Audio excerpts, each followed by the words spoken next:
नमस्कार। आप देख रहे हैं स्पेशल इंडिया न्यूज और मैं हूं बादल कुमार। अभी हम मौजूद हैं मुंगेर विधानसभा क्षेत्र में और आज हमारे साथ जुड़े हैं एसयूसीआई के प्रत्याशी विकास आर्या जी। इनसे बातें करेंगे और इनसे मुंगेर क्षेत्र विधानसभा के क्षेत्र के बारे में सभी बातों को रखेंगे और इनके शब्दों से जानने का प्रयास करेंगे। सबसे पहले तो आपका स्वागत है हमारे स्पेशल इंडिया न्यूज चैनल में। जी, आपका भी बहुत बहुत धन्यवाद जो आपने मुझे मौका दिया मेरी बात को रखने के लिए। सबसे पहले आपके बारे में कुछ जानना चाहेंगे, जनता को बताना चाहेंगे आपके। जी, मेरा नाम विकास कुमार आर्या है। मूल रूप से मेरा घर जमालपुर प्रखंड में केशवपुर मोहल्ले में पड़ता है। मैंने इंटरमीडिएट साइंस से इंटरमीडिएट पास आउट किया है और मैं अपने छात्र जीवन से ही छात्र संगठन में जुड़ा।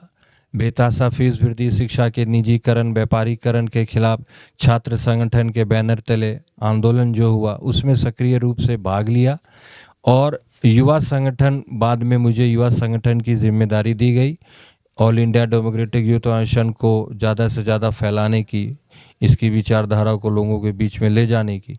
तो इस जिम्मेदारी को निभाते हुए मैं AIDYO का युवा संगठन का बिहार राज्य सचिव वर्तमान में हूँ और इस संगठन को मैं फैला रहा हूँ और हमारा संगठन बेरोजगारी की समस्या को दूर करने के लिए लगातार संघर्षरत है। आपने मुंगेर विधानसभा से एसयूसीआई पार्टी के टिकट पर चुनाव लड़ने का फैसला क्यों किया? ऐसा है कि हमारी पार्टी ने डिसाइड किया था बिहार से 40 सीटों पर विधानसभा चुनाव लड़ने का, जिसमें मुंगेर से और भी प्रत्याशियों के नाम थे और मेरा नाम भी इसमें आया और वो फाइनल हुआ। पार्टी का ये कहना था कि मुंगेर विधानसभा में अपनी बात को जो अच्छे से जो रख सकेंगे और उनको ही मौका दिया जाएगा, तो वो मौका मुझे दिया गया। आज के दौर में कम्युनिस्ट विचारधारा को जनता तक पहुंचाने कितना चुनौतीपूर्ण है? आज के समय में, आज की परिस्थिति में कम्युनिस्ट विचारधारा को आम जनमानस तक पहुंचाना बहुत आसान है। हमारा ऐसा मानना है, हमारी पार्टी का भी ऐसा मानना है, क्योंकि हमारी पार्टी जन आंदोलन की पार्टी है। हमारी पार्टी चुनावी पार्टी नहीं है। चुनाव हम लोग लड़ते ज़रूर हैं, मगर हम लोग जन आंदोलन को मजबूत करने के लिए चुनाव लड़ते हैं। हमारे चुनाव लड़ने का मकसद है जनता के अंदर जागृति लाना, जनता को साफ साफ ये बताना कि आपका वर्ग शत्रु कौन है। चूँकि हमारी पार्टी का साफ मानना है कि समाज दो वर्गों में बटा हुआ है, एक शोषक वर्ग है और एक शोषित वर्ग है। एक तरफ पूंजीपति वर्ग है और दूसरी तरफ गरीब, किसान, मजदूर, गरीब तबका है। इस देश की तमाम पार्टियां, चाहे कांग्रेस हो, बीजेपी हो, राजद हो, यहाँ तक कि जदयू हो, तथाकथित नामधारी पार्टियां भी हैं। आज ये साबित हो चुका है कि इलेक्शन बॉन्ड के रूप में वे सभी बड़े बड़े पूंजीपति वर्ग से इलेक्शन फंड लेते हैं और अंततः चुनाव जीतने के बाद उनके ही हित और फायदे में वे काम करते हैं। उनके हित में ही महंगाई बढ़ाते हैं, उनके हित में ही निजीकरण, व्यापारीकरण को करते हैं। शिक्षा का निजीकरण करके, स्वास्थ्य का निजीकरण करके हो या सरकारी कल कारखानों का निजीकरण करके उनको फ़ायदा पहुंचाना हो। संक्षिप्त में कहूँ तो अडानी अंबानी से पैसा लेकर वे चुनाव लड़ते हैं और हम कम्युनिस्ट विचारधारा वाले आम जनता से आर्थिक सहयोग लेकर ही चुनाव लड़ते हैं, जन आंदोलन करते हैं। मुंगेर क्षेत्र की सबसे बड़ी समस्या आप किसे मानते हैं? बेरोजगारी, शिक्षा, स्वास्थ्य या कृषि संकट? मुंगेर विधानसभा दो हिस्से में मैं देखता हूँ। एक तो ये शहरी क्षेत्र, इसका एक बहुत बड़ा है, और एक ग्रामीण क्षेत्र है। शहरी क्षेत्र में जो भी उद्योग धंधे थे वे लगभग मृतप्राय हैं। एक ITC है, अब इसमें बहालियाँ परमानेंट नहीं होती। इसमें अनुकंपा पर बहाली होता था, वो भी बंद है। तो ITC एक बहुत बड़ा सेक्टर शुरू से ही रहा मुंगेर टाउन में रोज़गार देने का। उस ITC सेक्टर का आधुनिकीकरण होना चाहिए, लेकिन आधुनिकीकरण के साथ साथ वो रोज़गार पूरक भी होना चाहिए। तो जितने भी प्राइवेट कंपनियां मुंगेर विधानसभा के अंदर हैं, उनको ज़्यादा से ज़्यादा रोज़गार परक के रूप में डेवलप किया जाए, ये हमारी मांग है। और दूसरी बात है कि मुंगेर विधानसभा के अंदर छोटे बड़े जो कल कारखाने बंद हैं, सरकार उसे चालू किया जाए, तो इस विधानसभा के अंदर हम बेरोज़गारी की समस्या को बहुत हद तक दूर कर सकते हैं। और जो ग्रामीण क्षेत्र में किसानों का जो जहाँ तक सवाल है, तो किसानों का एक तबका है जो बाढ़ से हमेशा डूबा रहता है। तो वो बाढ़ ना आए, इसका समुचित प्रबंध सरकारों द्वारा किया जाए तो बाढ़ की समस्या से किसानों को मुक्ति मिल सकती है। और किसानों को जो सरकारी अनुदान दिया जाना चाहिए सब्सिडी के रूप में, चाहे खाद, बीज, डीजल, बिजली जो भी हो, वो सब उन्हें निःशुल्क दिया जाए तो किसानों की समस्याओं को भी दूर किया जा सकता है। बड़ी पार्टियां बिहार की, जिस तरह से अभी आरजेडी, जेडीयू, बीजेपी के बीच एसयूसीआई पार्टी का क्या अलग पहचान है? देखिए, हमारी पार्टी जन आंदोलन की पार्टी है। हमारी पार्टी के 2014 में पश्चिम बंगाल से लोकसभा कैंडिडेट थे कॉमरेड तरुण मंडल, एमबीबीएस डॉक्टर थे। वे जीते भी और 5 साल वो एमपी भी रहे। और हमारे बंगाल में भी 2 एमएलए रहे लगातार 40 साल से ऊपर। और बिहार के मुजफ्फरपुर ज़िले के कांटी विधानसभा से भी हमारे एमएलए 2 बार जीते। लेकिन हमारी पार्टी, जैसे मैंने शुरू में कहा कि हमारी पार्टी जन आंदोलन की पार्टी है। एक तरफ वो पार्टियां भाजपा है, राजद है, कांग्रेस है और दूसरी भी पार्टियां हैं, क्षेत्रीय पार्टियां हैं। अंतर हम में इतना है कि वे पूंजीपति वर्ग के हित में काम करते हैं, हम लोग पूंजीपति वर्ग के खिलाफ में काम करते हैं। हम पूंजी के विरोधी नहीं हैं, लेकिन पूंजी आम जनता के भलाई में आज इस्तेमाल नहीं हो रहा है। पूंजी इस्तेमाल हो रहा है बड़े बड़े पूंजीपतियों के मुनाफा को और बढ़ाने के लिए। हमारी पार्टी कह रही है कि हम जो है उस पूंजी को आम जनता के हित में जो लगाने का जो काम होना चाहिए, वो काम हमारी पार्टी सरकार में जाके करेगी। अंतर यही है। आपने बड़ा अच्छा इस सवाल का जवाब दिया। इस पे हम एक चीज़ ये पूछना आपसे चाह रहे हैं कि बिहार की जिस प्रकार अभी नई पार्टियां, जो कि प्रशांत किशोर जिनके संस्थापक हैं, जनसुराज, ये कह रहे हैं कि बिहार में रोजगार का इस बार कहीं ना कहीं हमारी सरकार आती है तो बहुत छाड़ लगाएंगे, और आपने सभी पार्टियों को पूंजीवाद भी बताया। इस पर क्या कहेंगे आप? देखिए, प्रशांत किशोर जी बहुत अच्छे वक्ता हैं, मगर हमने जहाँ तक उनको रीड किया है, देखिए पहले पॉलिटिकल पार्टीज़ के पास क्रिमिनल होते थे, आज भी हैं, लेकिन वो पॉलिटिकल पार्टीज़ को चुनाव जिताती थी, लेकिन खुद चुनाव नहीं लड़ते थे, नहीं जीतते थे। लेकिन जब अपराधियों ने देखा कि पॉलिटिकल पार्टी चुनाव जीत रही है तो हम क्यों नहीं चुनाव लड़के चुनाव जीते, तो वे भी चुनाव आए और चुनाव में जीतना उन्होंने शुरू कर दिया। तो प्रशांत किशोर जी पहले क्या करते थे? इवेंट मैनेजमेंट का काम करते थे, जैसे स्लोगन बनाने का काम, पोस्टिंग डिज़ाइन का काम और इस तरह के जो इलेक्शन मैनेजमेंट का काम करते थे। तो वो काम आज जो कर रहे हैं उनका अनुभव जो है, लेकिन क्या आप इस बात से इनकार कर सकते हैं जब बीपीएससी अभ्यर्थियों पर लाठीचार्ज हुआ तो प्रशांत किशोर डाक बंगला चौराहे से भाग गए, और फिर जब गर्दनीबाग थाना में गर्दनीबाग धरना स्थल पे रात में जो छात्र वहाँ अभ्यर्थी धरना दे रहे थे उनके शरीर से कंबल छीनने का भी काम किया। विद्यार्थियों ने तो कहा कि चंदा करके हमने ये कंबल यहाँ खरीद के लाया है, ये आपका दिया कंबल नहीं है। तो मैं ये कहना चाहूँगा कि प्रशांत किशोर जी अच्छे इंसान हो सकते हैं, इसमें नो डाउट, लेकिन अंततः वो भी इसी पूंजीवादी पार्टियों के ही हित रक्षक में कहीं ना कहीं काम ही आएंगे। वो अलग जो वो सपने दिखा रहे हैं, इसकी पूर्ति बिना साम्यवादी व्यवस्था के निर्माण किए वो नहीं कर सकते।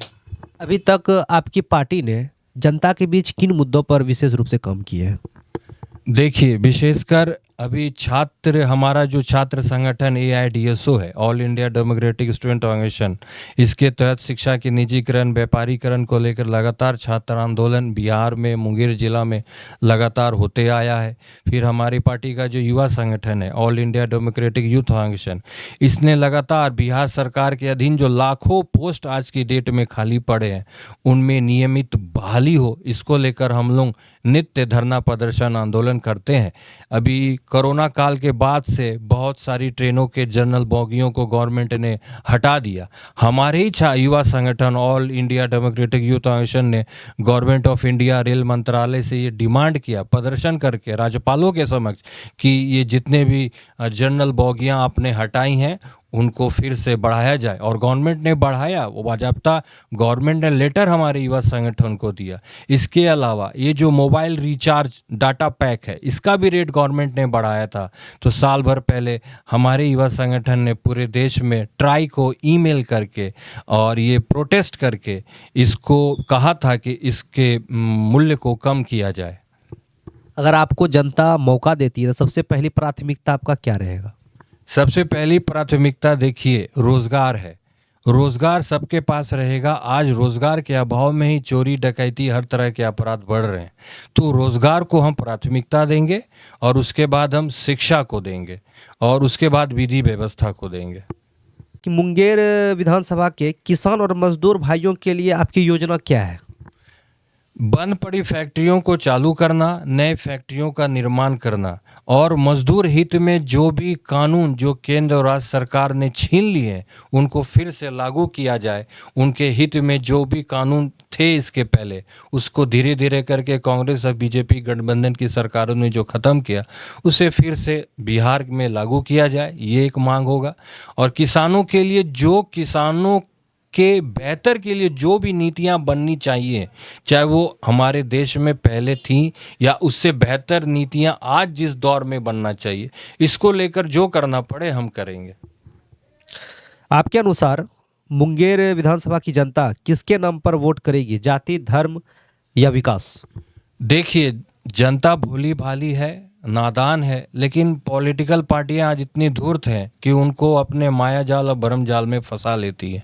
जनता सही व्यक्ति को चुनना चाहती है। इसलिए मेरी पूरी आशा उम्मीद है कि जन आंदोलन को मजबूत करने वाली जो पार्टी जो उम्मीदवार है, जनता उसको ही वोट करेगी। आप बिहार के जो मुख्यमंत्री नीतीश कुमार है, आप उसे किस छवि से देखते हैं, किस नजरिए से?